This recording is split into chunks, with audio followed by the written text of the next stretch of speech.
the difference between peninsular rivers and the Himalayan rivers.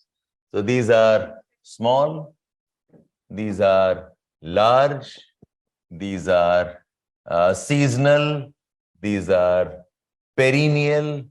They are fed by rains, mainly southwest monsoon. They are fed by rains plus melting glaciers. They will have less sediments. These have lot of sediments. These are having less broad floodplains. These have very broad floodplains, the largest systems here. These will have small deltas or no deltas. If no deltas, they form estuary. These will form large deltas. Small rivers, peninsula; large rivers, Himalayas. Peninsular rivers are seasonal. The rivers are seasonal. They're fed by rains, southwest monsoon rains. They are seasonal, fed by southwest monsoon rains. Himalayan rivers are perennial. They're fed by rains and also by melting glaciers.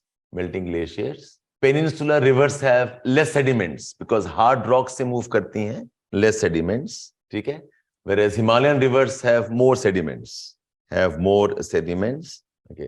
less sediments. Therefore, the floodplains are not very large. They're less broad floodplains. Himalayan rivers have very broad floodplains. Small deltas or no deltas. They form estuaries. The west-flowing rivers will form estuaries. And Himalayan rivers, the Indus Delta is very large. So is the Sundarbans of Ganga, Brahmaputra, large deltas. The Himalayan rivers, these rivers will have meandering. They will have shifting a river course, zigzag path hai. The river courses are shifting. So all of this, they're also prone to braiding.